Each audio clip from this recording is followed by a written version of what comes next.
రాత్రి 3ంటికి మోగే గడియారం చప్పుళ్ళు ఎవరికీ వినిపించకపోయినా, రేవతి తల్లిదండ్రులకు మాత్రం అది కొత్త భయానికి నాంది. రేవతి ఒక సాధారణ అమ్మాయి. పాఠశాలలో బాగా చదువుకునేది.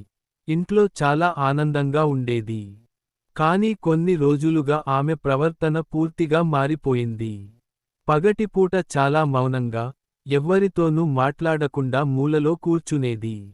రాత్రివేళ మాత్రం ఒకే ఒక పని చేసేది, అర్ధరాత్రి లేచి, తన గదిలోని కిటికీ దగ్గర కూర్చొని మెల్లగా ఏడవటం. మొదట ఆమె తల్లిదండ్రులు దీన్ని సాధారణ భయం లేదా కలలలో వచ్చిన భయమని అనుకున్నారు. కానీ రోజుకో రాత్రి ఇదే విధంగా జరుగుతుండటంతో వారు గమనించడం మొదలుపెట్టారు. రేవతి గది కిటికీ ఒక పాత బన్యాన్ చెట్టు వైపు ఉంది. ఆ చెట్టు గురించి ఊరిలో ఎన్నో వదంతులు ఉన్నాయి. రాత్రి పూట ఆ చెట్టు కింద ఎవరు నిలబడకూడదని పెద్దలు చెబుతుంటారు. ఎందుకంటే ఆ చెట్టు కింద ఏదో అజ్ఞాత శక్తి తిరుగుతుందని, పాతకాలం నుండి అక్కడ దెయ్యాలు కనిపిస్తాయని చెబుతారు. ఒకసారి రేవతి తల్లి రాత్రి నిద్ర లేచి చూసింది. రేవతి కిటికీ దగ్గర కూర్చొని మెల్లగా ఏడుస్తూ, చెట్టు వైపు చూస్తోంది. ఆమె కళ్లలో ఎర్రటి వెలుగు మెరిసింది. అది చూసిన తల్లికి గుండెల్లో ఒక గుబులు పుట్టింది. మరుసటి రోజు ఉదయం, రేవతి తల్లిదండ్రులు ఆమెను అడిగారు. రేవతి, నువ్వు రాత్రి ఎందుకు ఏడుస్తావు? ఏమైంది? రేవతి మొదట ఏమీ చెప్పలేదు. తరువాత మెల్లగా నవ్వుతూ చెప్పింది. ఆమె నన్ను పిలుస్తోంది. నేను వెళ్ళాలి. ఆమె ఎవరు? అని తండ్రి అడగగానే రేవతి కళ్లలో మరల ఆ ఎర్రటి కాంతి మెరిపించింది. ఆ చెట్టు కింద ఉన్న అమ్మాయి. ఆమె ఒంటరిగా ఉంది. నన్ను తన దగ్గరికి తీసుకెళ్తానంటోంది. ఆ మాటలు విని వారు కంగారు పడ్డారు. ఆ చెట్టు గురించి ఒక వృద్ధుడు చెప్పిన కథ తల్లిదండ్రులకు గుర్తుకొచ్చింది.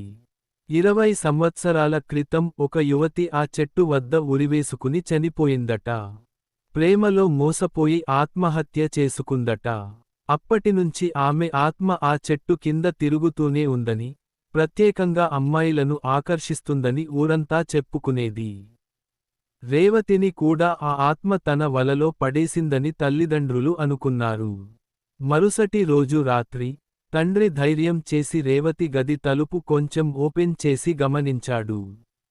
అర్ధరాత్రి 3ంటికల్లా రేవతి లేచింది.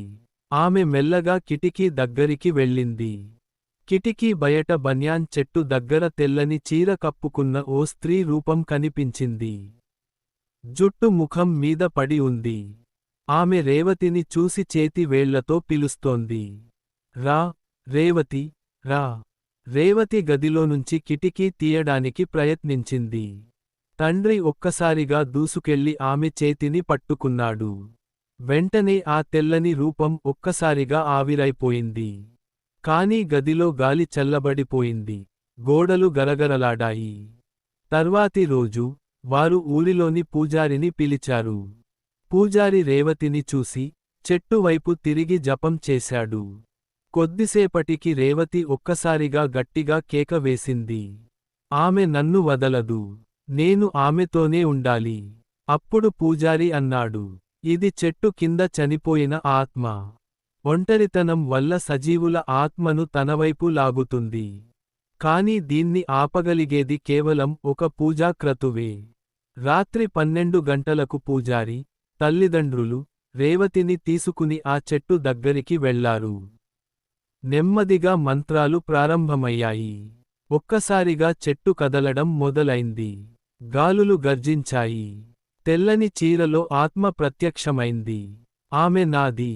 ఎవరూ తీసుకెళ్లలేరు అని ఆత్మ గట్టిగా అరుస్తూ, రేవతిని లాగడానికి ప్రయత్నించింది. రేవతి కళ్ళు ఎర్రగా మెరిశాయి. ఆమె ఆత్మ నియంత్రణలోకి వెళ్ళిపోయింది. పూజారి శక్తివంతమైన మంత్రం చదివాడు. చెట్టు కింద ఉన్న గుంతలో అగ్నిజ్వాలలు ఎగసి పడ్డాయి. ఆ ఆత్మ బాధతో కేకలు వేసింది. చివరికి ఆ జ్వాలలో కలిసి ఆవిరైపోయింది. రేవతి ఒక్కసారిగా మూర్ఛపోయింది. ఉదయం కళ్ళు తెరిచేసరికి ఏమీ గుర్తులేకపోయింది. తల్లిదండ్రులు కన్నీళ్లతో ఆమెను ఆలింగనం చేసుకున్నారు. కాని ఆ చెట్టు మాత్రం ఇప్పటికీ అక్కడే ఉంది. ఎవ్వరూ రాత్రివేళ దాని దగ్గరికి వెళ్లరని అంటారు. ఆ ఆత్మ శాంతించిందా లేక మళ్ళీ తిరిగి వస్తుందా అని ఎవరూ చెప్పలేరు. రేవతి మాత్రం మామూలు జీవితం కొనసాగించింది. కాని అర్ధరాత్రి గడియారం 3ంటికి మోగితే ఆమె గుండె వేగంగా కొట్టుకోవడం ఆగలేదట. ఎందుకంటే, ఆ పిలుపు మళ్ళీ వస్తుందేమో అన్న భయం ఎప్పటికీ మిగిలిపోయింది. ఈ వీడియో నచ్చినట్టయితే దయచేసి లైక్ చేసి సబ్స్క్రైబ్ చేసుకోండి.